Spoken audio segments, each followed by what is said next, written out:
You ask Tiger to calculate. This deals with finding the midpoint between 2 points. The midpoint between the 2 points is 38, -2. Let's solve it step by step. Plot the 2 points and calculate the midpoint using the formula.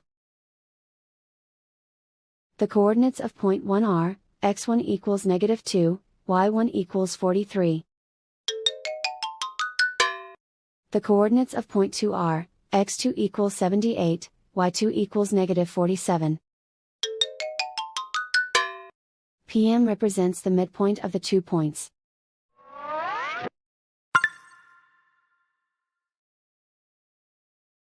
Use the x values in the midpoint formula to find the midpoints x. x1 equals -2. x2 equals 78. Simplify the arithmetic.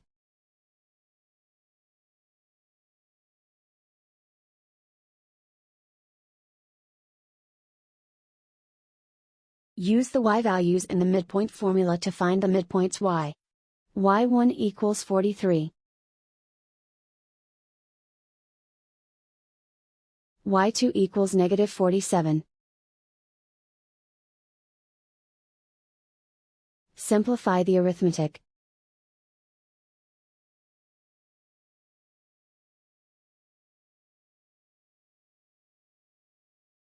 And so, the midpoint is 38, -2.